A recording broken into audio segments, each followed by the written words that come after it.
Hey guys, this is Kyle and Dave from We Came as Romans here. And you're watching The Pit.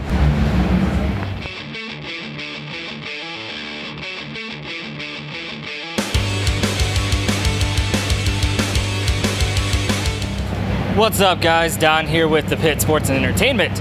Joining me is Dave and Kyle from We Came as Romans. What's going on, guys? How you guys doing? What's up?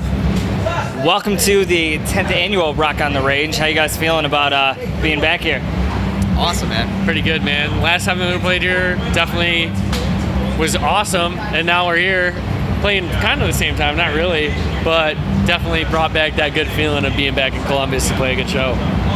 Yeah, I watched you guys play on the third stage. You guys played in kind of an early slot, but the crowd seemed to be really into it for, kind of being an early time frame. How'd it look from your guys' end?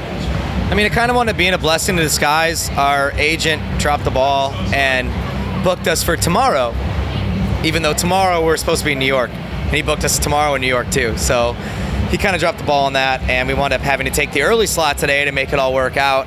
So we were all a little bummed, but as soon as we walked on stage and we saw the crowd and the fact that everyone still had a lot of energy and was amped to be there, it worked out just fine. So. Yeah, I think a lot of people were pretty hyped up because I saw a lot of tailgating out there today. So you guys were actually on tour with Memphis Mayfire on the Bands vs. Food Tour. How was that going, and where did the idea for Bands vs. Food Tour come from? Dude, I mean, honestly, we were just trying to come up with an idea to spend more time with our fans rather than just doing the, here you go, bye, handshake, signature.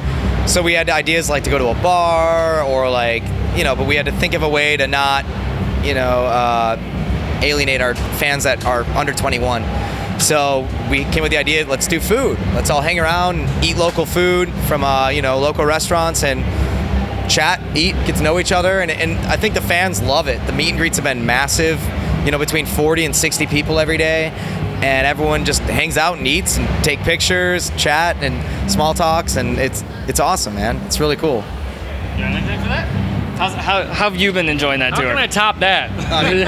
Kyle just eats everything. I seriously just eyeball the food the whole time.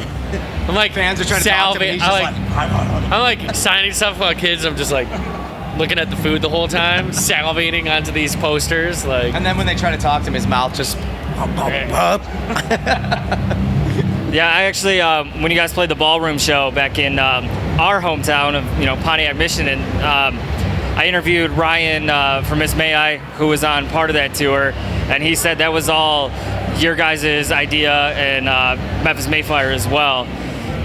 So I thought it was a brilliant idea. So congratulations to you guys on that. How'd the rest of the tour go? Because I know the hometown show sold out relatively quick. Crowd was very energetic. How was the rest of the tour go for you guys? I mean, pretty comparable. It was awesome. Every night was pretty packed out, and people were stoked to be there. And with a lineup that's so stacked, I mean, a lot of people got their tickets really early, and they just kind of been counting down the days. So once they got in there, they were going. So are you guys, I talked to Andy back in our hometown area. He kind of he couldn't say anything. Are you guys working on some new stuff right now? I mean, we got some ideas popping around in the head. We're not going to do anything, we haven't been doing any serious writing on tour. We stopped doing that after the last record because it's not really cool to do any writing while we're touring. You want to kind of focus it all on writing if you're going to write at all. So, I mean, we haven't really done anything like that. And our record is fairly new out too, so we might do some writing in the summer. You never know. Yeah, we started kind of brainstorming. We did a few songs just for fun. They're definitely not next record worthy, but just to keep our minds sharp. But yeah, we do plan on writing probably this fall and tracking sometime shortly after. Right. So I'm gonna kind of get away from music talk for a little bit. I know you guys are big into sports, especially hockey. I'm disappointed in the Red Wings and their performance. How did you guys feel with the Red Wings and making it for a 25 or 26 straight year? 25. And they get knocked out first round again. How disappointing was that to you guys? Well, I don't know how he feels about it, but the way I feel is like I'm just happy we're in a period of rebuilding, and we still made the playoffs. I was disappointed, but at the same time I was happy that we made it. So that was kind of how I took it. big thing. The reason why the Wings didn't do very well this year is that they had a lot of struggles putting the puck in the net, and when you're in a situation like that, you got to notice that the Wings only won by like 1 point. So many games. You got to literally put more than one goal in the net. And if the Wings were losing, they were losing by like substantial amounts of goals. And it was just a struggle getting the puck in the net. You had Nyquist that was like really slow putting the puck in the net. Yeah, Tatar had a slow year too, and then we had some goalie troubles that were going on too. I think those sophomore players kind of killed us. You know, we needed Tatar and Nyquist like they were last year, and they didn't really step up to the plate this year. I'm not blaming it entirely on them, but I think Kyle nailed it. You know, we got to be putting more than one goal in the net every game. Yeah, I know a huge part of it, me personally, was the goaltending, very inconsistent. I think we need to get completely rid of them and start over with goaltending, and then we can start building up from there. I think a lot of it has to do with the defense, too. I think we need some stronger defensemen. We need like another veteran defenseman, you know. I don't think Ericsson's really pulling his weight. Cronwell's kind of all we got, but he's getting older. I mean, I would love to see, like, I don't know, who we looking at? Kyle knows all this better than I do. Yeah, I don't see Cromwell sticking around for very much longer. He's had some issues with his legs for quite some time. And I don't know, we could be looking at, there's a lot of talk about people saying that PK Subban could be fire sailed, but I do see, I don't know if it's a good move, but we would possibly see Backus in a Wings jersey, or we would be seeing Keith Yandel in a Wings jersey as well.